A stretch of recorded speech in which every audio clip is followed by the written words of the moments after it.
오늘 저희들은 10월 마지막 말일 31일 그리고 10월의 마지막 주일 5번째 주일을 맞이하고 있습니다. 이제 내일은 그저 저희들에게 11월 1일이 아니라 다니엘 기도회가 시작되는 그런 날입니다. 작년 올해 큰 교회도 집회를 할 수가 없었고 또 이제 시청이나 구청에서 오는 이제 집팀들을 보면은 침 튀기는 거는 일치하지 못하도록 이렇게 돼 있습니다. 그래서 큰 소리 내서 기도하는 거 우리는 통성기도라고 하죠. 통성기도하지 마십시오. 식사하지 마십시오. 성가대 연습할 때 그거 조심하십시오. 그러니까 이게 모든 게 어렵죠. 아마 작년과 올해는 모든 교회가 부흥회나 어떤 집회나 이런 것이 아마 거의 스톱이 됐을 겁니다. 그래서 목사님들을 만나면은 벌써 이미 우리는 늘 고정적으로 이때 기도회를 하지만 목사님들을 만나면은 벌써 몇 달 전부터 많은 기대를 합니다. 저부터 기대를 하고 있고요.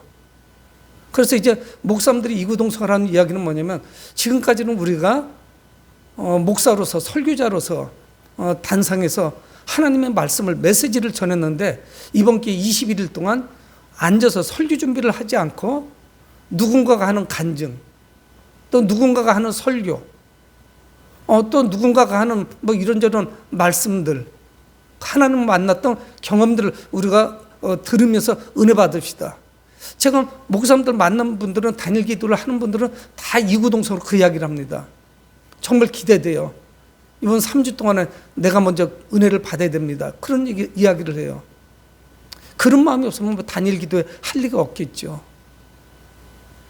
여러분 어느 종교나 기도라고 하는 형태가 있습니다. 그런데 그 기도라고 하는 것이 전반적으로는 다 기복적이에요. 기복이 뭐냐? 복을 기도하는 거예요. 그래서 우리는 이걸 기복신앙 이렇게 이야기하죠.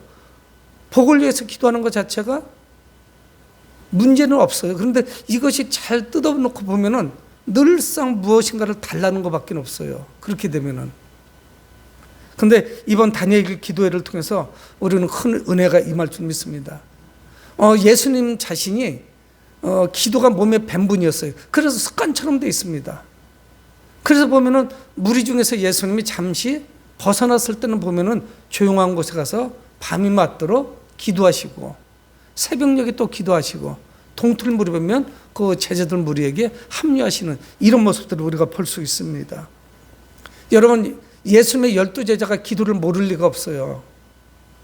기도를 알고 있는데 이 기도는 유대인들의 기도였을 겁니다. 그들도 익숙하죠. 유대인들의 기도에. 그런데 오늘 예수님의 제자들이 평소에 안 하던 이야기를 예수님께 합니다. 예수님, 요한이 그 제자들의 기도를 가르쳐주고 있는데 우리에게도 기도를 가르쳐주세요. 그래요. 기도에 대해서 궁금했습니다.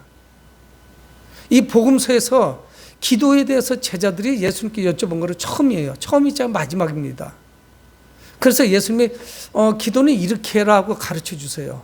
근데 그것은 기도의 내용이에요. 이렇게 기도를 해라. 이런 스타일로. 그게 뭐냐면 하늘에 계신 우리 아버지 하는 주기도문이에요. 그래서 우리는 주님 가르쳐 주신 기도, 주기도문 이래서 이제 많이 암송을 하죠. 예배를 드리고 짤막하게 드리고 마지막에 축도 대신 하는 것이 주기도문이 아니죠. 거기는 모든 것이 이렇게 함축되어 있어요. 그리고 나서 예수님은 그 주기도문에 이어서 어떻게 또 우리가 기도를 해야만 어떤 자세로 기도를 해야만 그것이 응답이 되는지 여러분 우리는 중요한 게 뭐냐면 응답이 돼야 되지 않겠어요? 그리고 어떤 자세로 기도를 드려야 되는지 기도의 내용은 예수님이 말씀하셨으니까 하늘에 계신 아버지께 기도하는 것이고 그것이 어떻게 전개되는지를 아는데 어떤 자세로 드릴 때 하나님이 응답해 주시는지를 이어서 말씀을 하십니다. 그리고 예수님의 말씀은 우리 시대의 어떤 사회상 문화상보다는 2000년 전에 이스라엘에서 통념상 이해되는 사회적이고 문화적인 것을 이해하지 못하면 말씀이 조금 이해가 안 돼요. 왜 그럼 우리는 별로 심각하게 이 말씀이 받아들여지지 않습니다. 그래서 이스라엘 문화를 조금은 이해해주고 그 상황에서 예수님이 하시는 말씀을 이해를 해야 되겠죠. 그래서 오늘 5절은 그렇게 말씀이 돼요. 또 이르시되 너희 중에 누가 벗이 있는데 밤중에 그에게 가서 말하기를 벗이여 떡 세 덩이를 내게 구워달라. 어떤 한 마을에 살고 있는 아주 절친한 친구들과 관계에서 일어나는 일이에요. 어떤 사람이 아주 야심한 밤에, 늦은 밤에 친구의 집에 찾아갔어요. 친구의 집에 왜 찾아갔느냐? 떡 세 덩어리를 빌리러 갔어요. 이 떡 세 덩이면은 성인 한 명, 남자가 먹을 수 있는 한 끼 식사쯤 됩니다. 뭐 불시에 간 거죠. 근데 상황이 만만치 않아요. 그렇게 간단하지 않아요. 여러분, 요즘 떡 세 덩이를 빌리러 가는 사람이 누가 있겠어요? 이건 그냥 식량이에요. 떡 세 덩이지만 빵 쪼가리 3개입니다. 요즘 우리 시대에 누가 뭐 먹을 거를 빌리러 가요? 제가 어렸을 때는 이웃 간에 제가 어렸지만은 다 이해했어요. 아, 저 집이 식량이 떨어졌구나. 쌀들을 빌리러 가요. 아무개 어머니, 우리가 좀 그래서 그런데 참 이야기가 어렵죠. 그래서 조금 우리가 지금 끼니를 못 때울 정도니까 이렇게 좀 식량을 빌려가는 거예요. 연세 드신 권사님들은 다 이해할 거예요. 다 알고 계세요. 그래서 이거 바로 어떻게 되면은 형편 풀릴 때 바로 갚기 위해서 그거를 빌려가는데 얼마를 빌려가겠어요? 한 끼, 두 끼죠. 불과 우리나라도 70년대, 60년대는 더 심했고, 제 기억에는 70년대 되니까 조금 굶는 게 많이 멈췄어요. 뭐 그때도 여전히 어려운 것도 많이 있었지만, 여러분 이거는 2000년 전이에요. 그러니까 이 떡이라고 하는 것은 매우 중요해요. 그렇게 식량이 원활하게 잘 돌아가지 않습니다. 뭐 요즘이야 저녁에 배고프면 뭐 배달해 주는 데가 뭐 온갖 천재 아니겠어요? 살찔까봐 사실은 안 먹는 거지. 야식을 안 하는 거지. 먹는 게 뭐 그냥 천지에 널려 있습니다. 그러니까 우리가 지금 시각으로 보면 예수님 말씀이 별로 그냥 싱거워요. 이해가 안 돼요. 재미가 없을 수 있습니다. 근데 이 떡을 빌리러 간 친구의 형편이 지금 난감해요. 어려운 일을 당했습니다. 그래서 이어서 6절에 말씀하는 거예요. 내 벗이 여행 중에 내게 왔으나 내가 먹일 것이 없노라.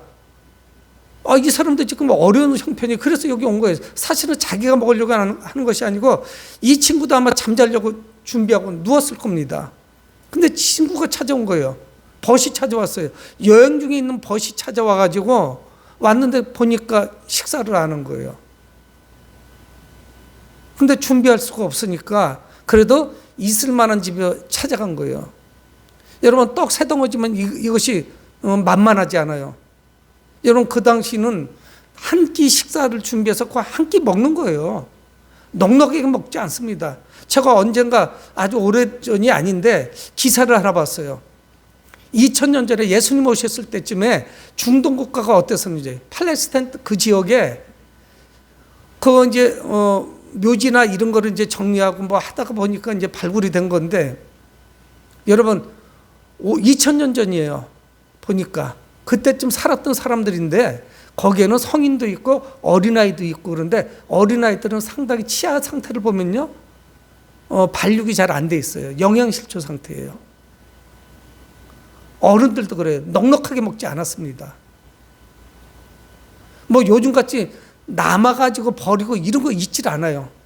겨우 그냥 끼니 그냥 넘어가는 거예요. 창고에다 넣어두고 그 다음에 먹고 이게 있고 그렇게 여의치가 않죠. 그러니까 먹을 게 없어요. 저녁에서 다 먹고 끝났어요. 그리고 많이 해놓는다고 해도 보관도 어렵습니다. 더운 날씨에. 뭐 냉장고가 있어요. 뭐가 있어요. 김치 냉장고가 있어요. 저온 숙성할 수 있는 곳이 있어요. 아무것도 안 돼요. 무슨 밀봉 포장이 돼요.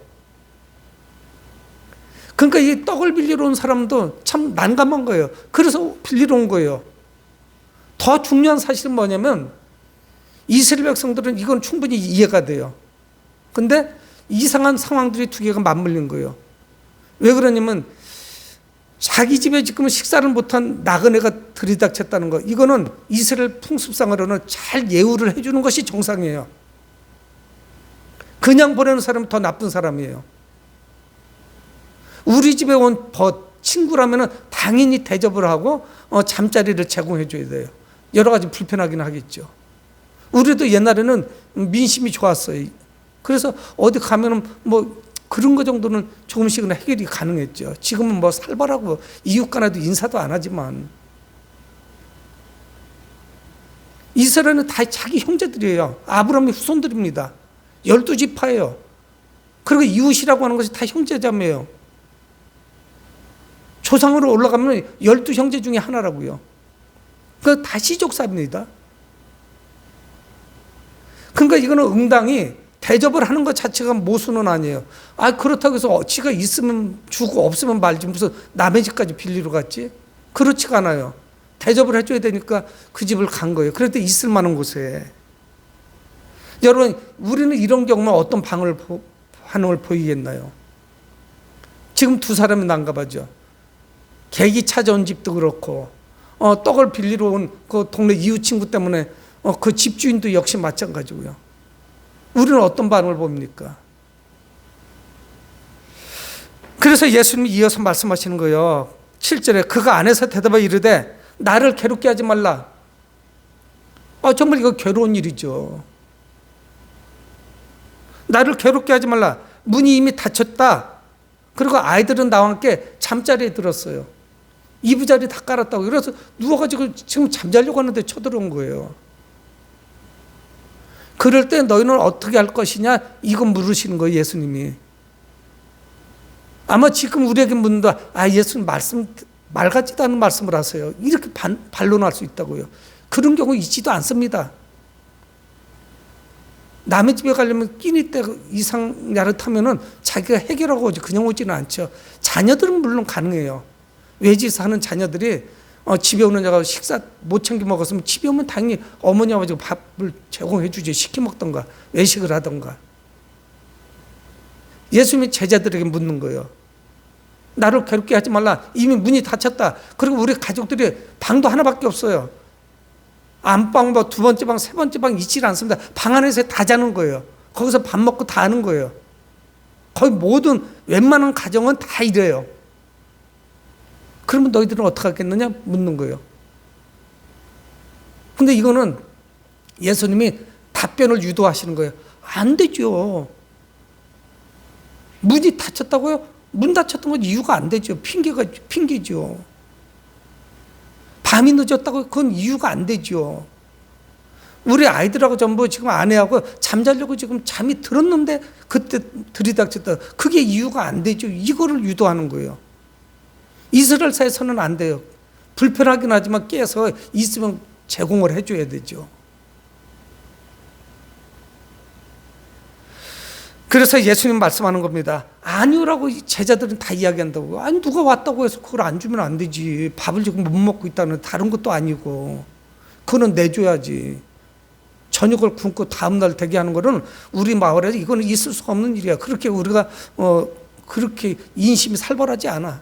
제공을 해줘야 되는 거예요. 그래서 예수님이 이어서 말씀을 하십니다. 8절은 내가 너에게 말하노니 비록 벗됨으로 일어나서 주지 않을 수는 있어요. 친구라고 해서 무시할 수도 있어요. 근데 왜 주느냐? 그가 강청하기 때문에 주는 거예요. 여러분 여기서 집주인이 지금 찾아온 친구에게 떡을 내주는 이유는, 빌리러 온 친구에게 떡을 내주는 이유는 뭐냐? 강청하기 때문에, 그가 간절히 구하기 때문에 그렇게 주기도 해요. 우리는 그런데 이 단어를 그 당시에 과연 이 단어가 헬러가 강청함으로 쓰였을까 고민을 좀 해봐야 돼요. 여러분, 우리는 단어도 많이 바뀝니다. 근사하다. 원래 근사하다가 비슷하다는 거예요. 근데 근사하다는 건 멋져, 잘생겼어 이런 의미예요. 사모님 하는 것도 원래 목사 사모님이 아니에요. 사모님은 스승사자를 썼기 때문에 선생님의 부인이에요. 그런데 지금은 사장님 부인도 사모님이고 다 사모님이 돼버렸죠. 그러니까 지금은 그냥 사교적인 언어로 바뀌었어요. 불과 10년, 20년 만에도 단어가 바뀝니다. 2000년 전에 강청하다가 과연 간절히 달라. 내 친구 굶길 수는 없으니까 너 좀 형편 좀 봐줘라. 미안하다 야. 내가 오죽하면 찾아왔겠냐. 우린 준비가 안 됐으니까 너는 이 집에 있을 것 같아 왔으니까 좀 줘라. 내가 갚으마. 그래서 간절히 구했다. 이 의미도 있지만 원래 의미는 그게 아니에요. 뻔뻔하다, 부끄럽다 이런 이야기예요. 예수님께서 그 의미를 했을 가능성이 훨씬 더 커요. 찾아온 벗도 그렇고 왔더니 그 집에 가서 신사 좀 지려고 했더니 그 사람이 줄 게 없었고, 그래서 그 사람은 여기 찾아가고, 뻔뻔하면 그것도 하죠. 그렇죠? 그런데 그런 의미보다는 마지막에 떡을 빌려줘야 될지 말아야 될지 그 집에 이야기하는 거예요. 그 주인. 그 벗은 어떻게 대응해야 되나. 이거를 지금 내어주지 않으면 다음날 소문이 파닥이 날 겁니다. 저 집에 아무개 있잖아. 누가 지금 떡이 없어서 빌리러 좀 왔더니 잠자리에 들었다가 안 줬대.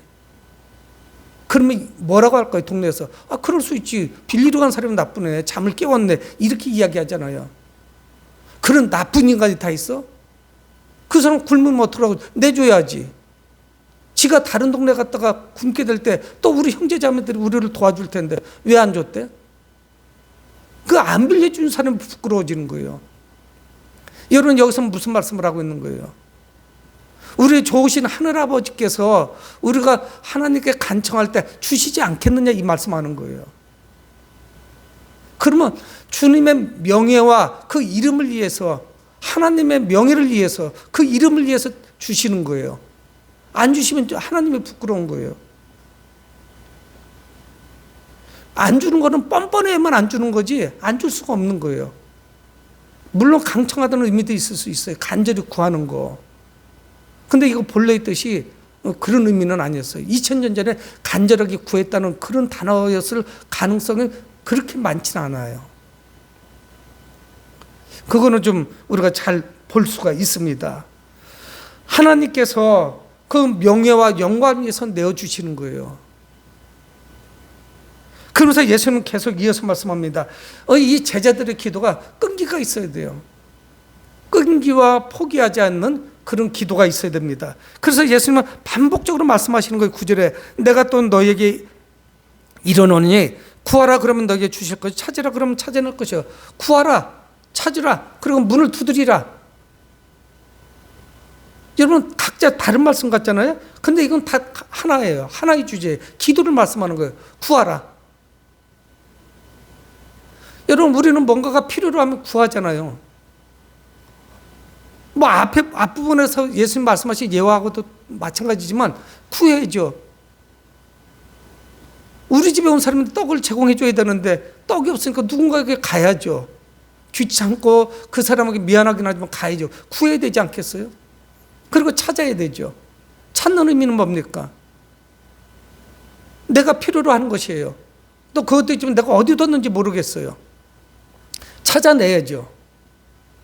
열심히 돌아다녀야 되죠. 기도하는 수고가 필요해요. 그리고 문을 두드려야 돼요. 그래야 막 안에서 반응이 있을 거 아니에요? 그래서 오늘 9절 10절 말씀 다 뭡니까? 10절도 말씀하는 거예요. 구하는 이마다 받을 것이요 찾는 이는 찾아낼 것이요 두드리는 이에게는 열릴 것이라. 문제가 해결되는 거예요. 다 기도에 대한 말씀이에요. 각기 구하는 자에게 주실 거예요. 여러분 찾는 이는 찾아내게 될 거예요. 결국은 문을 두드리면 문이 열려요. 끈기 있는 기도, 포기하지 않는 기도, 이거는 우리의 몫이에요. 누가 대신해 줄 수가 없어요. 나를 위해서 누군가가 중보기도 해주기도 하지만 내가 기도해야 되는 것이죠. 포기는 없어요. 응답될 때까지 기도하시는 거예요. 여러분 하지만 문제는 뭐냐? 하나님께서 바로 응답해 주시지 않을 때가 너무 많다는 거예요. 하나님 바로 응답하시지 않으세요. 근데 중요한 사실은 뭐냐면 기도의 응답의 주권은 하나님이 가지고 계세요. 우리는 기도를 내가 필요한 거를 또는 내게 중요한 것을 뭐 이런 거를 그냥 청구서 또는 고지서를 하나님께 내어놓는 것이 아니에요. 이렇게 해서 비용이 이렇게 듭니다. 이렇게 내놓으세요. 청구서가 아니라고요. 우리는 늘 기도할 때 그런 방향으로 기도를 해요. 그러니까 이게 응답이 바로 안 되면은 또 재빨리 포기를 해버리죠. 아유, 기도해서 안 되는가 보다. 역사가 나타난다고 하는데 나는 아닌 것 같아. 심한 경우엔 한 달도 기도하고 1년도 기도하고 그냥 우리도 그 기도 제목이 늘 습관이 되는 거죠. 언젠가는.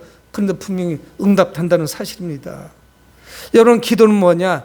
응답을 가져오는 것이 아니라 간절히 기도해가지고 이 문제가 해결돼야 돼. 내 소원이 이루어져야 돼. 내가 복을 받아야 돼. 이것도 있지만요, 기도는 첫째, 하나님께 나의 마음의 문을 열어 제끼는 거예요. 기도의 가장 큰 목적이 하나님을 향해서 하나님의 뜻이 무엇인지 내 마음 문을 열어서 하나님의 뜻을 내가 청취하는 거예요. 근데 그게 이제 기도예요. 라디오를 들을 때 사이클을 맞춰야 그 음성이 들리죠. 주파수를 맞추면 그게 기도라고요. 우리는 하나님을 향해서 그걸 열어놓는 거예요. 그래 그 라디오 방송이 들리듯이 음악이 들리고 설교가 들리고 하듯이 하나님의 음성을 들을 수가 있다고요. 목적을 상실하면 안 돼요. 일방적으로 내 이야기만 다 해놓는 것, 이것은 기도가 아닙니다. 여러분, 그러니까 이 기도라고 하는 것은 하나님과의 소통이고 하나님을 찾아가는, 하나님께로 가까이 가는 그런 여정이에요. 그러니까 그 길이 멀어요. 때로 힘들기도 합니다. 여러분, 제가 며칠 전에 저희 집사람한테도 얘기했는데 기도가 너무 힘들어. 제가 그렇게 얘기했어요. 기도가 하면서 얼마나 힘들게 하는지 몰라요. 그 10분, 1시간이. 뭐 10분, 20분, 1분 이게 문제가 아니라 시간이 아니라 기도가 너무 힘이 드는 과정이에요. 기도가 그렇게 수월하지 않아요. 하나님 앞에 앉았지만 뭔가를 막 쥐어짜는 거예요. 어떨 때는 하나님의 음성을 들으려고. 하나님은 무응답이십니다. 묵묵부답이에요. 그러니까 힘든 거예요. 그래도 기도해야만 하나님의 음성을 들을 수 있으니까 그냥 또 와서 앉아 있는 거죠. 또 기도하는 거예요. 하나님의 음성을 듣고 찬송을 부르기도 하고. 제가 요 앞자리에 앉아가지고 찬송가 51곡을 불렀더니 4절까지, 작년이에요. 작년 가을쯤 9월 10월쯤에 51곡을 불렀더니 한 2-3시간 가더라고요. 개 크게 불렀어요. 뭐 늦은 시간이 밤중이었으니까.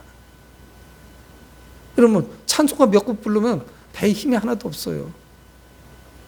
그렇잖아요. 뭐 작게 불러도 역시 마찬가지지만 거의 한 3시간 걸린 것 같아요. 51곡을 불렀으니까. 우리는 기도하는 과정을 거치면서 하나님의 뜻을 발견합니다. 하나님이 나에게 뭐라고 말씀하지? 그게 더 중요해요. 내 거를 다 그냥 속사포처럼 하나님께 쏘아 붙이는 것도 중요하지만 하나님이 내게 뭐라고 말씀하시지? 내 귀를 열고 하나님이 세미하게 말씀하시면 그걸 듣는 거예요. 여러분, 그러면서 또 예수님은 하나의 비유를 또 말씀하십니다. 그래서 무슨 비유냐? 아버지와 아들의 비유예요. 여러분, 정상적인 아버지고 일반적인 아버지라면 자녀에게 헌신적입니다. 헌신적이지 않은 아버지가 누가 있겠어요? 내가 우리 아버지한테 받은 그 사랑보다 더 많은 사랑을 우리 자녀에게는 쏟아줘야겠다. 그런 생각을 다 할 거예요. 나는 우리 부모님이 조금 능력이 부족해서 이런 혜택을 못 받았지. 그래서 나는 열심히 일해서 우리 아이한테는 이런 내가 필요한 거지만 충족시켜 주지 못했던 거, 이거를 나는 제공해 줄 거야. 나는 우리 아버지 이런 모습이 싫었어. 우리 아버지 술 마시는 게 싫었어. 나는 술 안 마실 거야. 그래서 우리 아들이 아버지 술 마시고 술 주정하는 거 나는 안 보여줄 거야. 나는 우리 아버지 몸에서 담배 냄새 나는 거 싫었어. 나는 안 필 거야. 그런 생각을 한단 말이에요. 그거 제가 어렸을 때 저 그 생각을 했거든요. 여러분, 그러면서 우리 자녀는 또 더 큰 사랑을 자기 자녀에게 쏟아붓는 거 아니겠어요?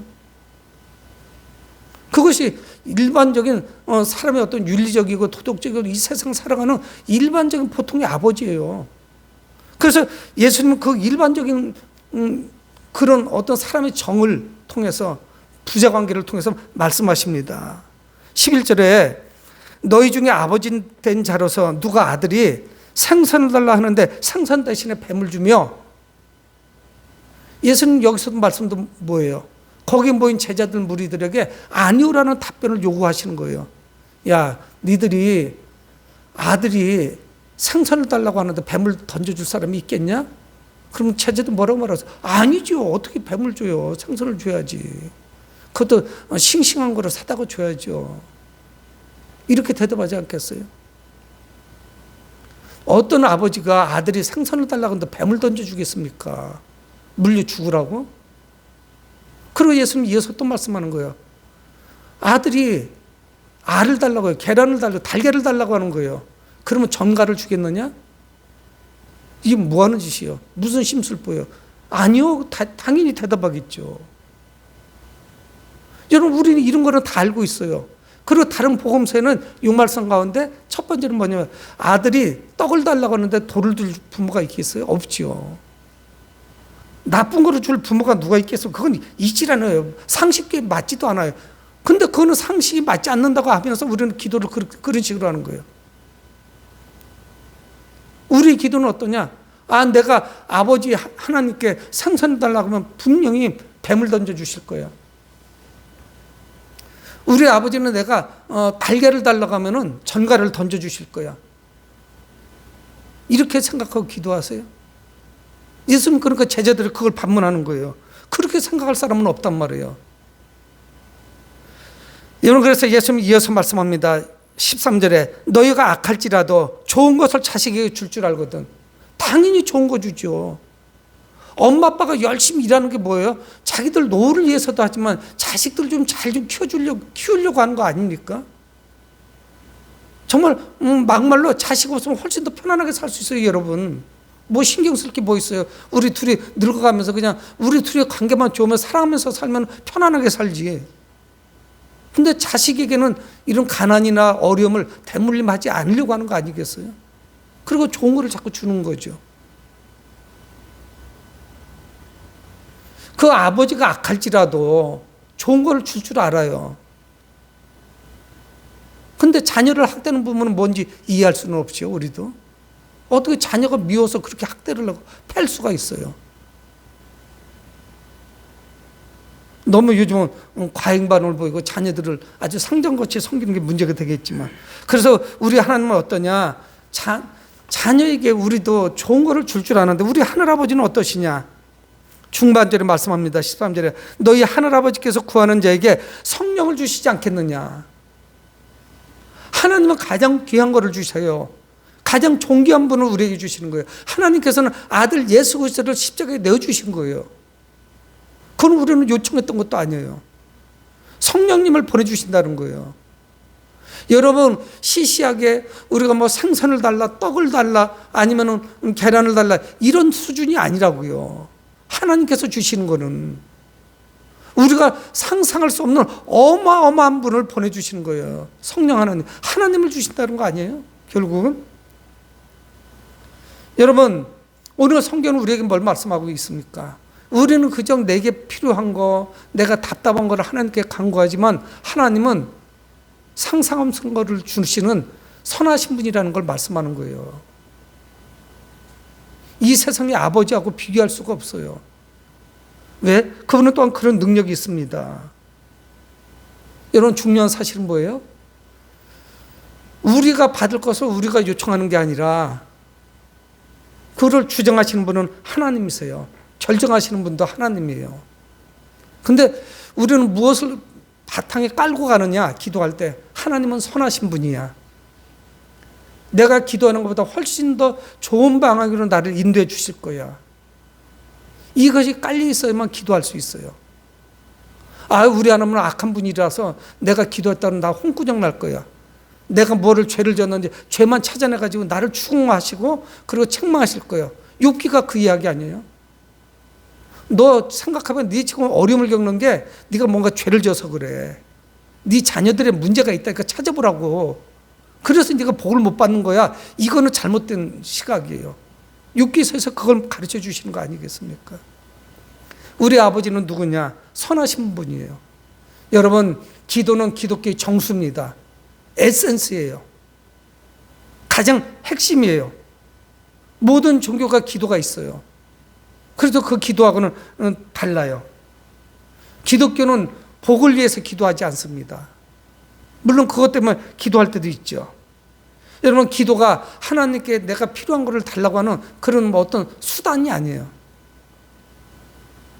기도를 내 거를 뭔가를 채우기 위해서 드리는 그런 거를 우리는 아시면 안 된다는 사실이에요. 그래서 오늘 예수님께서는 주기도문을 통해서 기도의 모범을 우리에게 가르쳐 주셨습니다. 기도는 이렇게 해라. 그리고 거기에 수반되는 수많은 우리 궁금증, 기도에 대해서 예수님께서 말씀하시는 거죠. 그건 뭐예요? 끈기 있게 기도하되 포기하지 말아라. 끝까지 기도해라. 여러분, 그러면 하나님은 우리에게 가장 좋은 선물, 성령님을 주신다는 거예요. 성령께서 이렇게 함께 하시는데 감히 누가 우리를 대적할 수 있겠어요? 그냥 외견상, 표면적으로 우리가 지금 힘들고 어렵고 공격을 당하는 것 같지만 하나님께서 피하기를 주십니다. 감당할 수 있도록 해주세요. 여러분, 이 이상 큰 복이 어디 있어요? 성령님께서 우리와 동행해 주시는데 마귀 사탄도 우리를 지옥으로 끌고 갈 수가 없어요. 왜? 성령님이 동행하시니까. 사랑하는 성도 여러분, 기도를 통해서 우리 하나님께서 선하신 그 하나님이 가장 좋은 것을 줄 것이라는 그런 확신 가운데 기도하시는 여러분 되기를 주의 이름으로 축원을 드립니다. 고마우신 아버지 하나님, 주의 은혜를 감사합니다. 하나님, 우리가 이 땅을 살아나가면서